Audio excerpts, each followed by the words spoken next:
What do you think about the fact that Sowore is still being held by the DSS? And then you lock the guy up and the court is telling you that, okay, after he fulfilled blah, blah, blah, blah, blah, this, let him go. And then you are still holding on to the guy. For what reason? The truth is that this is not about Sowore. It's not about It's one about person. everyone. It's about every one of us. What does it mean when somebody who has been cleared by the courts to be released is still being held by the DSS? Anyways, my name is Chidi Okereke and this is Robin Minds Plus. And with me to discuss Temidayo and Usman. Temidayo, what do you think about the fact that Sowore is still being held by the DSS? Well, for me, the words to describe this as, they've practically all been used. They've literally been used by the various civil society groups, individuals who have women intentions, talking about Omoyele Sowore, Falano, his lawyer, and the other, and the like. So, for me, I think it's really shameful, and it's totally uncalled for, especially when you look at it from the angle that a father who is supposed to be cautioning his children about not wetting their beds. The children wake up in the morning and find the father doing that. It can be likened to such a situation where Nigeria, with all of the respect, with all of the achievements we've made in democracy, and we continue to see things like this, holding an individual who has fundamental human rights against his will. Like I said, it's totally shameful. Usman, what do you think? For me, I consider it criminal. It is an anathema against democracy. It is counter-legal for you to be holding on to a citizen that has been declared to be released by the court. And the way the DSS is going about this is like an affront. It's an affront against all of us. It's an affront against our collective intelligence. It is an affront against the Constitution. And the fact that they feel that no one can hold them responsible. I don't see anything bigger than, I see this as a constant against the court. And if the judiciary do not see any reason why they have to rise at this particular time where their judgment or their declaration are being papered down or watered down, only exist in the court of law, and no one give a damn about whether they give a declaration and somebody be released or not. So it's a real critical setback for our democracy, especially when we look at the antecedents over time, from the likes of Zaki down to this particular issue. The court had told you, let this guy go. Is a voice of dissent. Voice of dissent is, It's welcome in a it's democracy. welcome in as a matter of democracy. fact. Yeah. It's not. He didn't kill anybody. He just. Sorry, I do not agree with the policies that you have. I feel that I have a right to something better. I feel that this is how you should go about this. And then you lock the guy up, and the court is telling you that, okay, after he fulfilled blah, blah, blah, blah, blah, this, let him go. And then you are still holding on to the guy. For what reason? It's rather unfortunate. Now the DSS is saying that they are holding on to him because the sureties have not come to bail him. And while I think that is utter foolishness, I'm not a lawyer, so I don't know. Do you think, is there precedence to it? Because Falano has said that when he was arrested back in the day and for basically doing something like this, he was released when the court ordered him to be released without any sureties coming to get him. So where is this particular rule coming from? Is it in our constitution that the surety must come and bail you out? When did that one start from?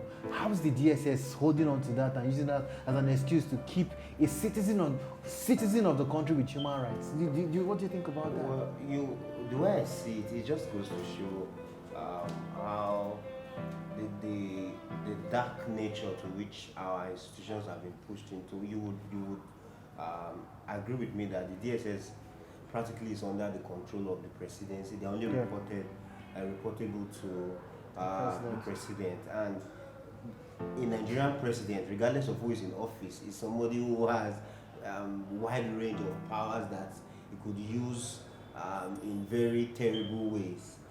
if he chooses to. So for me, while I would say that it shows how terrible our institutions of state have gone, there's also the fact that we must agree that there is no reason whatsoever to come up with a lame excuse as that the shorties, I mean, to quote the DSS rightly now, they said that the shorties are not the people who came for his release to pick him up are not directly concerned or connected with the matter.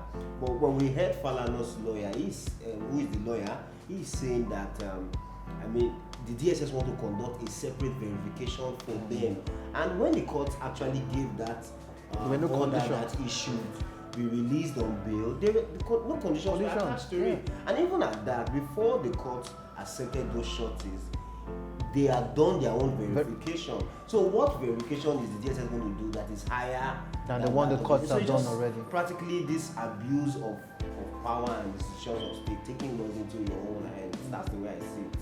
And happening on what you said, Usman, over time, this has happened. El Zakazi, the former NSA, Dasuki. Yeah. How is it that there are no consequences for this? I think that's the biggest problem for me. How is it that these things happen continuously and there are no consequences? El Zakazi has happened, Dasuki has happened, Sowore is happening in our very before.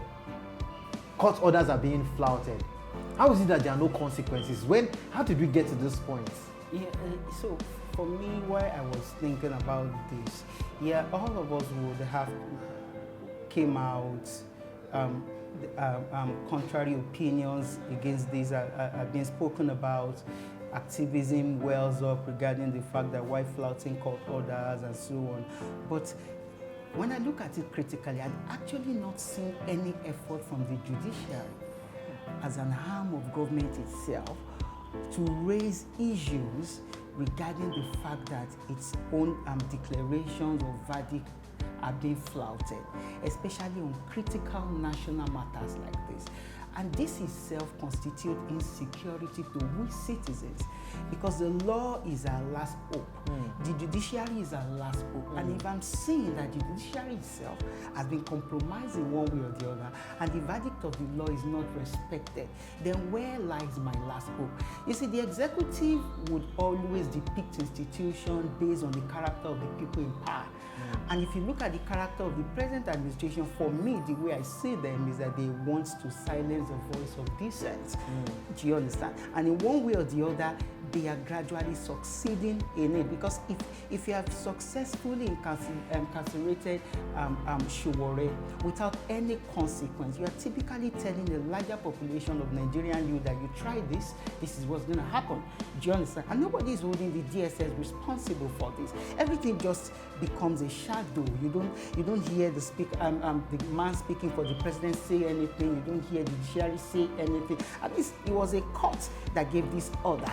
Do you understand? So if this had happened and none of the order is being followed, we've not heard the judiciary say anything regarding this. But do you think it's about them saying something? And this is what I think. When Onogen was suspended last year, I protested.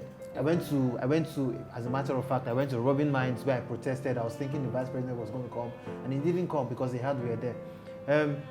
But we protested. We did all that. Yet the highest, the number one man in the judiciary, if a full arm of government was suspended by the.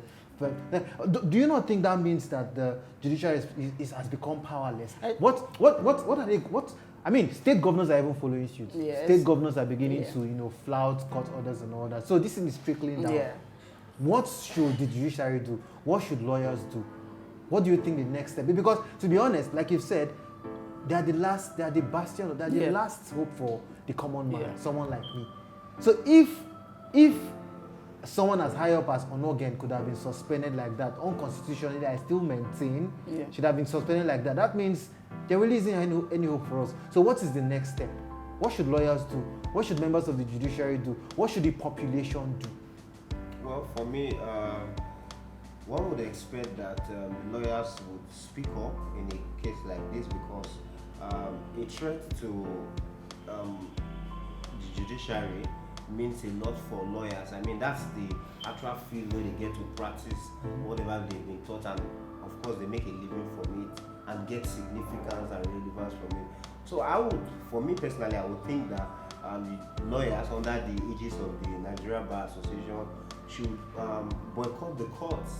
I mean, an action like that will not be too much to say that, I mean, fundamental human rights is something that cuts across everybody, including those in power, because they are not going to be in power Forever, years, not forever. Let me also quickly add that when you look at the whole situation, it would appear that, I mean, this is the same Sowore who was among those who fought in the June 12 struggle, who fought against the military, and coming back to, I mean, we have achieved democratic rule 20 years, like you said, and he has become a victim of something that he fought for. So the truth is that this is not about Sowore, it's not about one person. Everyone.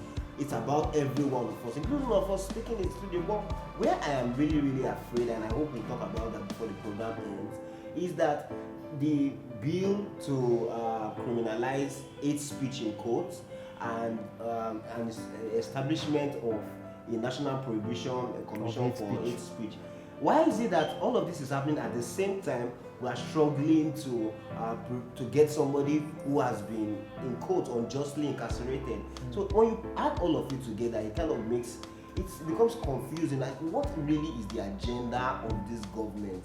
What is the government gaining by trying to hold people down? I mean, it's really funny, but I would say that civil society, we should not stop. We should continue to protest, regardless of whatever they say. We should use our phones. We should hit the streets to continue to demand that Sowore is released. It's sad. It's really, really sad that we're at this point where we even have to discuss all these things. It's really, really sad. The future of our democracy is very, very bleak. It is now up to us as citizens. And I know it's very, very difficult. We saw people who were protesting. We saw DSS point live guns at them, spray tear gas at them. We saw it happen live, but we cannot give up. We cannot give up. We have to do it for our children. We have to do it for the generation coming after us. We cannot let this tyranny, this dictatorship continue. That is what is currently happening. To save our democracy, all hands, every single hand has to be on deck. Every single hand. I'm calling on all lawyers. I'm calling on all civil society groups. I'm calling on all individuals who have the interests of Nigeria at heart.